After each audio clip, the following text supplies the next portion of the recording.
I'm bitching about zombies. Yeah, I think we're done with zombies now. I think Warm Bodies was officially, can it be over now? No, I think the Star Wars zombie crossover was pretty much, can it be over now? I'll be honest, I was over zombies like at least a year ago. And I know that makes me sound like a hate hipster or something. I hate hipster. I was over zombies before it was cool to be over zombies. But no, they're gross, and I don't really like things that are gross. And now it's totally overdone, and I just want it to stop it already. You don't like things that are gross, but we're about to do this segment. Yeah. I'm full of contradictions. You are. More than a few. All right. You hate people, but I love gatherings. Weird, isn't it? There are people who don't remember that movie. It hurts. Yeah. Okay, each week, Catherine goes out in the worldwide interwebs, finds all sorts of horrible stuff, brings it back here for a segment we like to call What the Fuck is Wrong with You? And this week, look, I know probably more than most, the economy's a motherfucker right now. It's a bit of a bitch. And I know people are looking at ways to save money, to economize, to get by a little bit. Montana has an idea that is not a good idea. Montana looks at allowing roadkill for dinner. Isn't Honey Boo Boo's family already doing that? Ear, elk, antelope, and moose. If Montana residents can scrape it up, they can eat it. State lawmakers are poised to say just that after the Senate gave its initial backing Wednesday to a bill that would allow people to salvage roadkill for food. The measure is now a final vote that's heading to Governor Steve Bullock. You know what? In my mind, this is sort of a little bit of a let them eat cake, only it's not cake. It's dead squirrels. Good meat?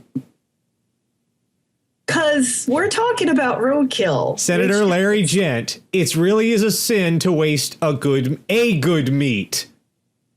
It's been run over by a car and then sat on the side of the road for you don't know how long. And you don't know what's been in it before you. Yeah. That's not good meat. I used to know someone whose husband would pick up roadkill, but he used it for like Native American style art. He would skin it for the pelts and stuff like that. They weren't eating it. But yeah, apparently that's a thing on Honey Boo Boo. Like they eat roadkill. That's like legit. I doubt it. I kind of doubt it. Why? TV show. TV lies.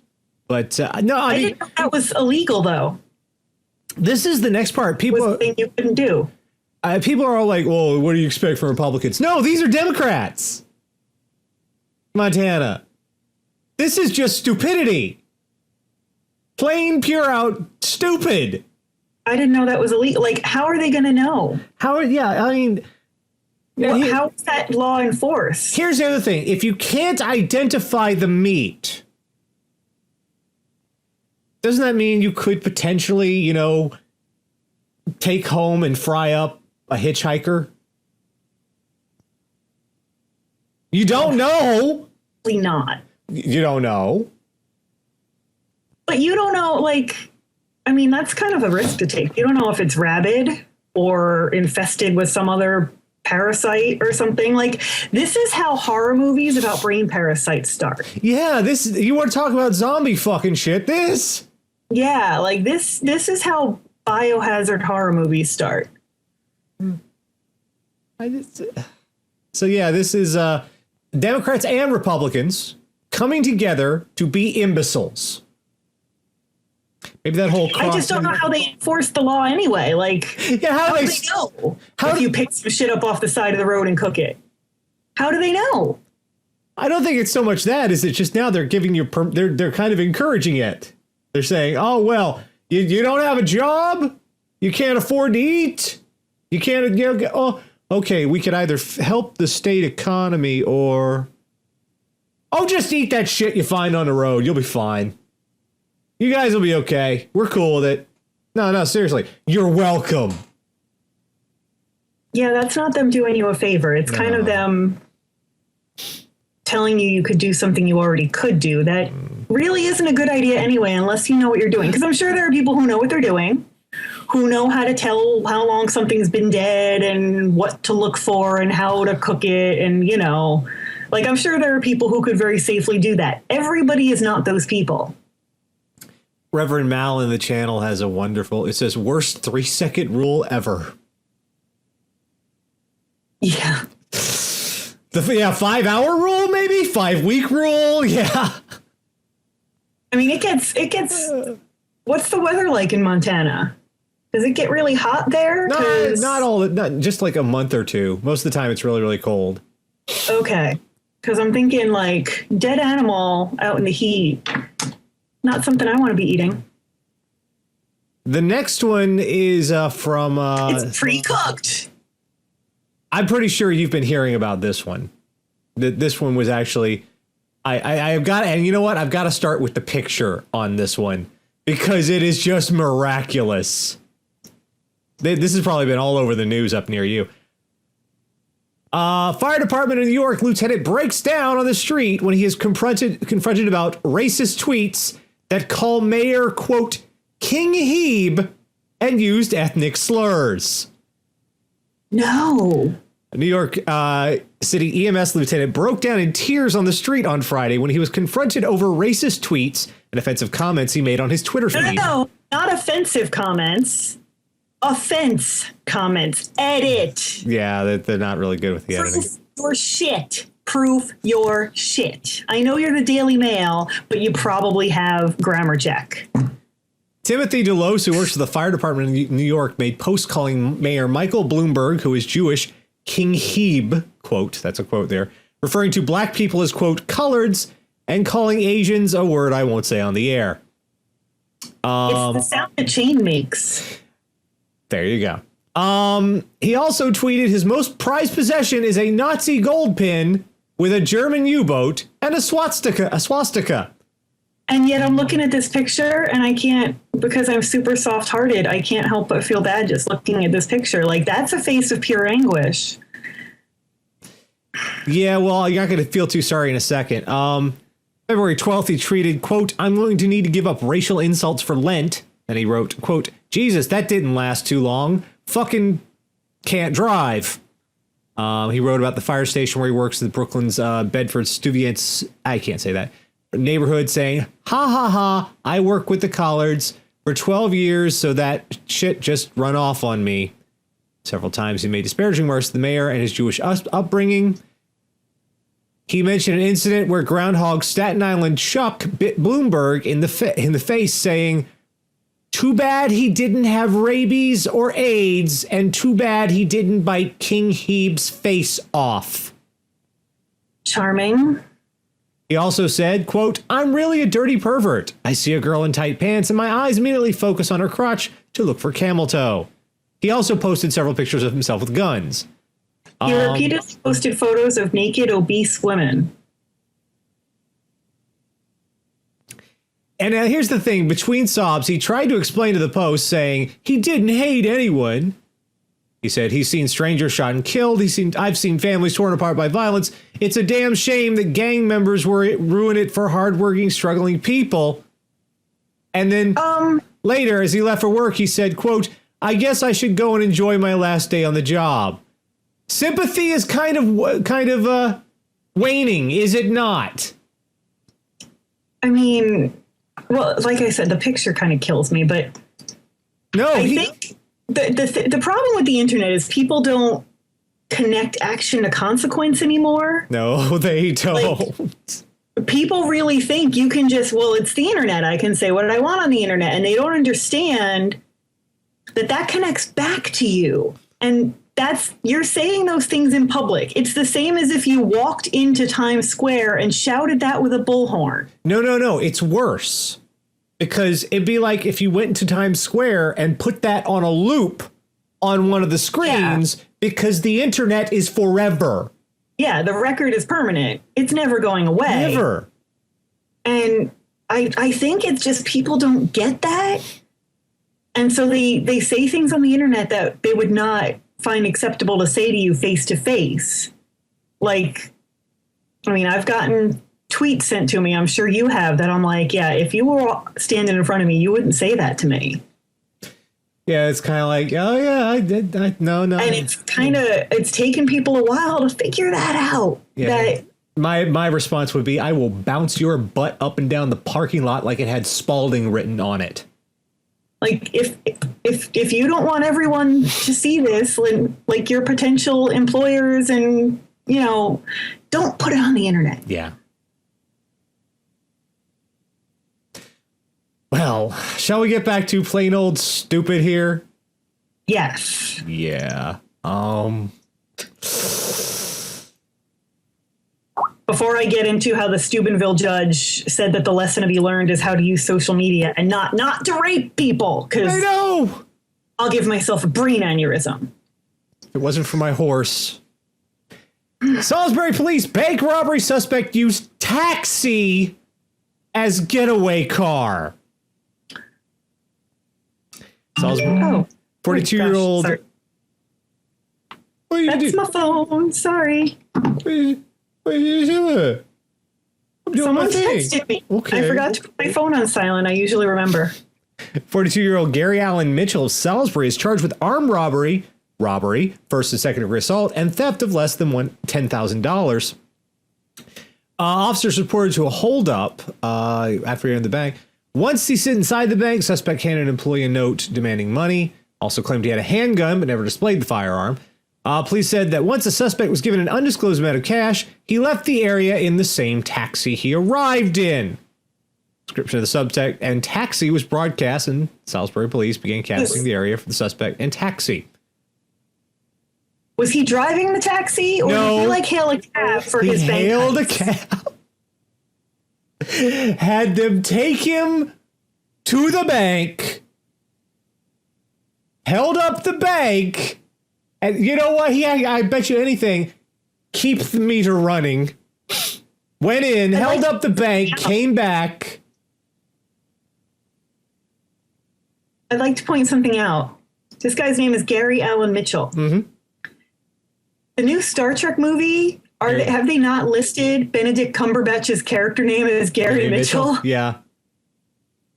I'm going to go with coincidence. Apparently he's not better at everything. No.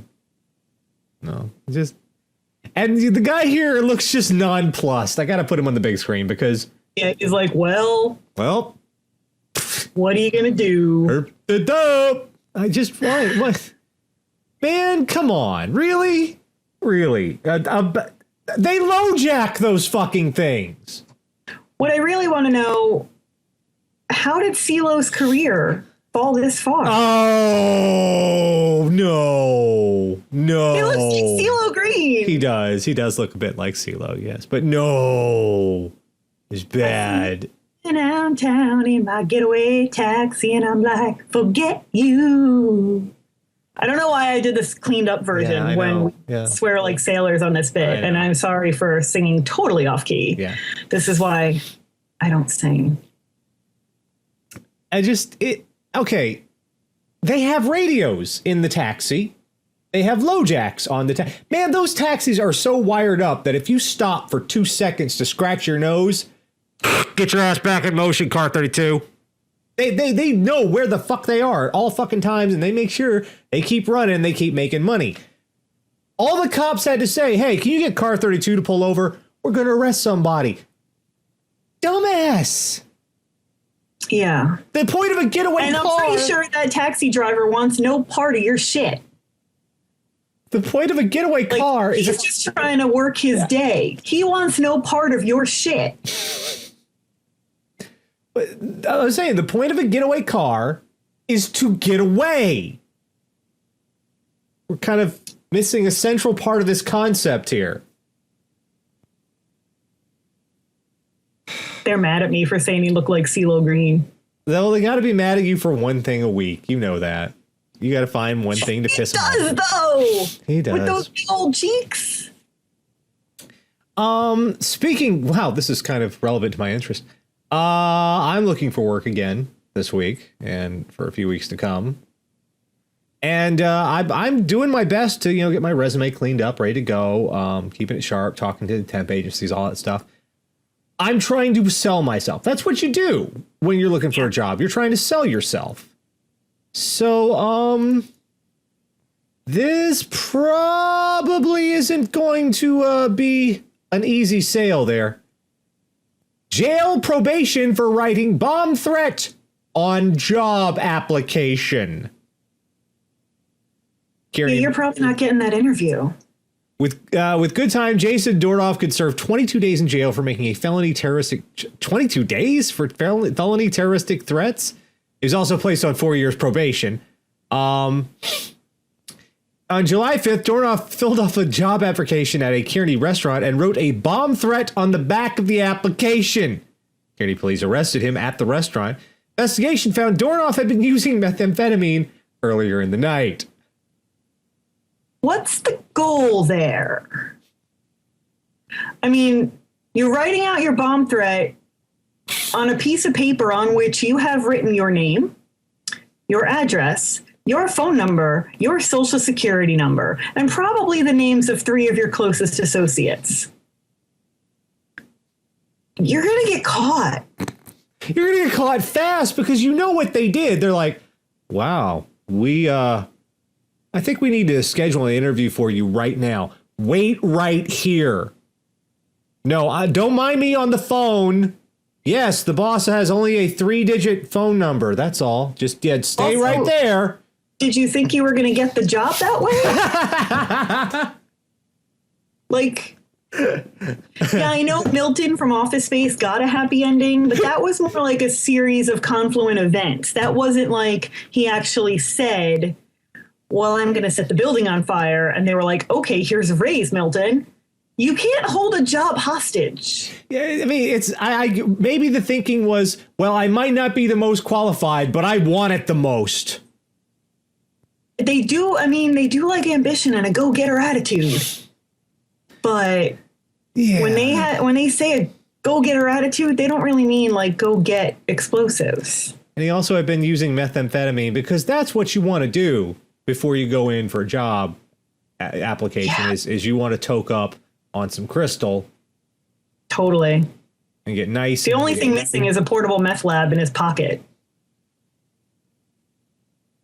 Maybe that's what it was. Maybe it wasn't actually a bomb threat. Maybe it was, I can't interview today because the portable meth lab I'm carrying on me could explode. Maybe. So please call me back another time. Maybe he was performing a public service. Our next one, I love this just because of the quote from the article. And this is not a quote from a person. This is from the actual writer of the article. Officers arrested half-naked man for emptying fire extinguisher in West Seattle bar. Just after 1 a.m. this morning, police received a report that a man was exposing himself inside a West Seattle bar where he had thrown, quote, some kind of smoke, end quote, like some sort of half-naked wizard. Okay. So apparently the person who wrote this story has described Jonah Spankthal that's a bit of editorializing, and that's not your job. Has kind of described the suspect as a half-naked wizard. That didn't come from a witness. That didn't come from someone on the scene. That didn't come from the cops. That came from the reporter. Officers arrived in the Yenmore Village restaurant near California, where employees recounted the evening events, describing how a man inside the bar had repeatedly pulled his purple sweatpants down. Bruce Banner, is that you? When restaurant staff asked the man to return his pants to their full upright position, again, someone wants to be a comedian here. He complied for a short time, but eventually pulled them back down and, quote, mooned everyone in the bar. Staff told man to pay his tab and leave, so he settled up and then walked into a back hallway. Moments later, employees saw what appeared to be smoke blowing out of the hallway. Staff evacuated the restaurant, checked the hallway, where they found the man spraying the contents of a fire extinguisher. The man then walked outside the restaurant, where police found him with his sweatpants down around his knees. He's arrested for property damage and indecent exposure. I have now counted 5 people in the channel who have been like, well, Tara wanted wizards. Here's the thing. This man is not a wizard. That doesn't count as a magic wand. Why doesn't it count? Because, say it with me, kids, no one wants to see your dick. It doesn't have a phoenix feather in it. You cannot cast spells with it. The only magic that's going to shoot out of it is going to cost you child support. You can cast one spell with it. Repel onlookers. That is kind of that's okay. And then he mooned everyone. It doesn't the alliterative, the colorful writer here doesn't specify if he gave everyone a nice fruit basket in the process. But this guy, what in the hell? Booze. That's a lot of booze, because not only he moons everybody, he goes and grabs a fire extinguisher, he starts shooting them off. Okay, expecto posterio. I'm sorry, Thomas Forth. He kind of expecto posterio. Yeah, he's blasting the fucking fire extinguisher around, and then he just wanders out. When it's got that sad walk with the pants around, like a penguin. Kind of waddling like a penguin, just flapping in the breeze. That's your life now, man. That's your life. You are on so many Instagram accounts. Yes, in so many different filters. You were on the Polaroid filter. You were on the sepia, old timey. Yeah, you're on all the filters, dude. All of the filters. Okay. We've got to go to the next story. And this story is this is what? Yeah, it's loud. But it's also kind of... You remember when the car went through the roof? Yes. When the SUV played I Believe I Can Fly? Yes. And, well, and remember when I said it should have been, if it had been a smart car, it would have only gone through one roof? Mm-hmm. I shit you not. Someone is listening to me. We should maybe stop saying things. Out of control car lands on neighbor's roof. No injuries reported. Glendale man lost control of his vehicle Saturday, sending the car down an embankment and landing on a neighbor's roof. The incident happened about 5:45 p.m. After the vehicle came to a stop on the roof. A neighbor rushed. Oh my God, look at that picture. Yes. Man rushed over with a ladder, helping the 60-year-old driver and the female passenger off the house. There's a gentleman that was in the house in the home at the time, but he was not hurt. Authorities used a crane to remove the vehicle. How does that even happen? Wow. Look at the angle it's at. How does that happen? Oh, I see. The picture on the bottom as the tire tracks across the lawn, and that'll do it. Wow. Man. How loud that must be, because when I was a kid, my sister was learning to drive, and she ran over the chain link fence in our front yard. And that was goddamn loud. Like, she was trying to pull over to the side of the road, and she obviously missed a lot and, like, flattened the chain link fence in our front yard. And I thought the world had ended. It was so loud. And that's just a chain link fence 20 feet away. No, that's not a car on the roof of your home. Who the hell said it? Well, look like them Duke boys in trouble again. Someone said that. It went by too fast, but yeah. Oh, God. Why do I have a story for everything? I have apparently led a very interesting life.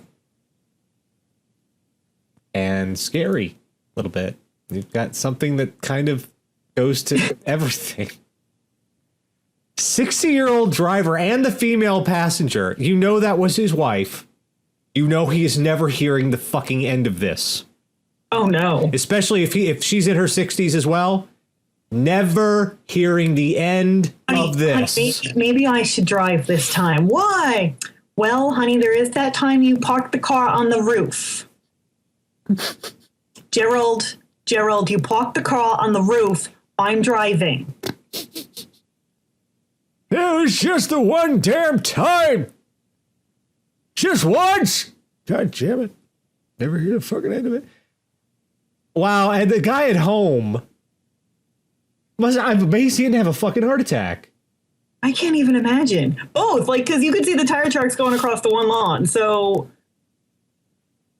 there's the home that watched a car fly across their front lawn, and then there's the car that got to see nothing but feel the home. They got to see nothing but feel a car land on their roof. You know, I honestly believe that homeowner went out and went, my fucking lawn. Yeah, but the car's over there in the roof. Fucking look at my fucking lawn. Look at my lawn. Look at my fucking lawn. I wonder how they moved the car. A crane. They got it off with a crane. Yeah, Computer Ronin points out, is his roof insured for car damage? Because if it's not specifically insured for car damage, right, they ain't going to pay that shit. Well, it doesn't look super damaged. Like, weirdly, the car nor the roof don't look particularly well. The back bumper is probably a little bashed in, but like, it looks like even the property is mostly okay, which is impressive. Yeah, okay. People in the channel are pointing out that get off my roof is kind of a little bit above get off my lawn. Yeah. Yeah, that's... How does the same shit keep... This was in weeks of each other. This shit happening. And the thing is, that's a nice fucking car. It is. Well, it's not anymore at the moment, but it is, yeah.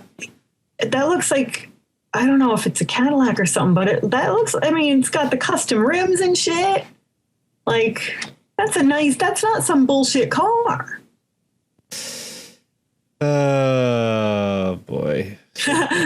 Toxpin says, roofs have pizza? That has, okay. Yeah, we did hear about the pizza involved. That all ties back. It all ties back. Oh my God, we got running jokes now. Do you believe this shit? How did that happen? I'm pretty sure the person in that house was probably making like a DiGiorno pizza. Yeah. If it's not delivery, it's DiGiorno. The siren song of the pizza. Apparently that's a Chrysler 300C and it's a pile of shit. Also, if it's not delivery, it's a car landing on your roof. Well, that could be delivery.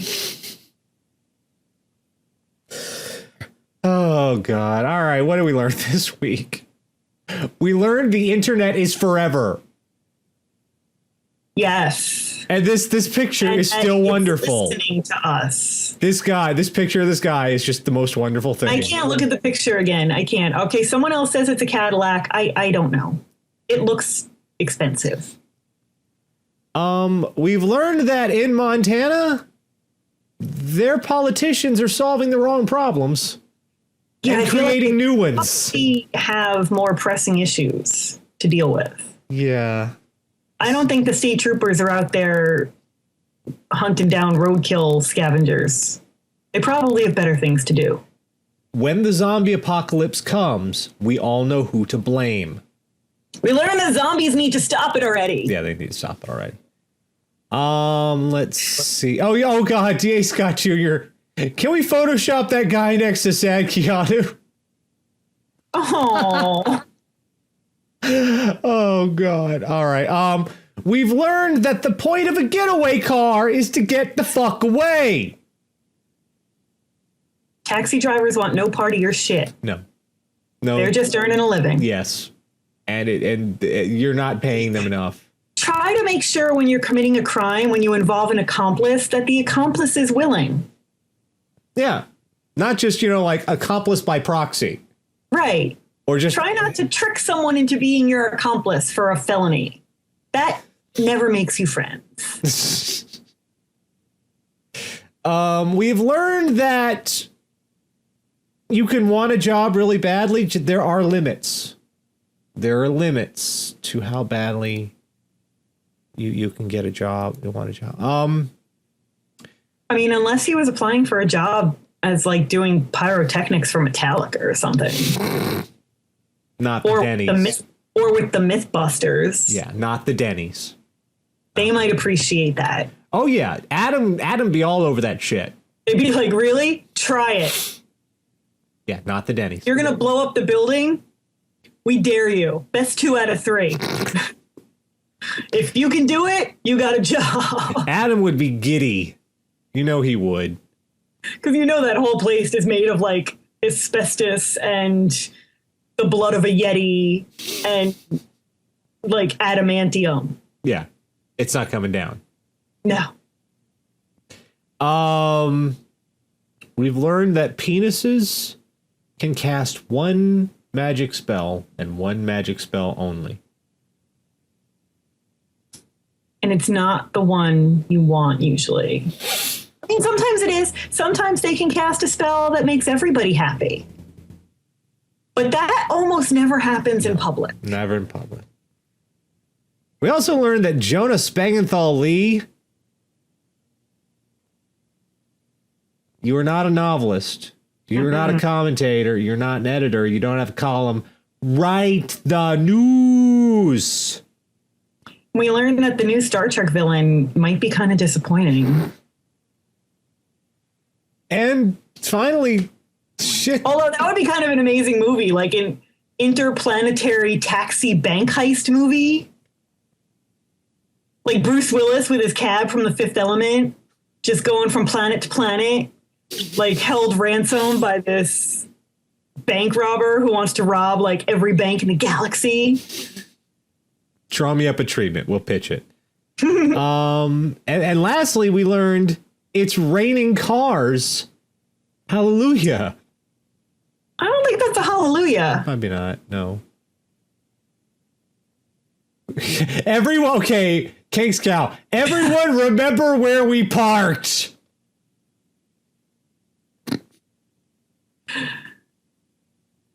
Yeah. It's okay, Naomi had it. It's raining cars. Holy shit, fuck, it's raining cars. That might be the only thing scarier than Cloudy with a Chance of Meatballs. You know what's happened that we found these stories? Like a giant sky anus pooping enormous food is pretty scary. But a giant sky anus pooping cars might be worse. Because the food's going to biodegrade eventually. Yeah, the car is not. That. They're going to keep sending us the stories where the cars go into the roofs. Well, yeah, it's a thing now. I'm going to have to do an entire car on roof special. That doesn't go there. The car edition. And you can, there's a Jeep commercial. I don't know if you've ever seen this Jeep commercial. It's like a Christmas Jeep commercial where they drive the Jeep up the side of the house onto the roof to hook up the Christmas lights. And there's actually a warning. This cracked me up so much. There's a little disclaimer at the bottom. Do not attempt to drive up your house. Because Americans are so fucking stupid and litigious that they had to write that. Because someone well, it's not that they're so stupid and litigious, it's that someone will try that shit. Yeah, and then sue. Stupid, litigious. I have always one of the pivotal moments of my childhood or my young adult life was when I was in the computer lab in college and I was at the laser printer and I was changing out the toner and there was a warning on the toner that says caution, do not drink. And at that point I realized I was in trouble, that I was surrounded. Okay, I thought this was going to be a story that ended with you drinking it. No. Just to see what would happen. I wouldn't be here. Well, you never know. But yeah, the very fact that I kind of understand. The human body is much more resilient than movies give us credit for. I kind of realized that I was surrounded at that point. That it was. This is why zombies need to stop, because we already live in a zombie movie. It's just instead of zombies, it's idiots.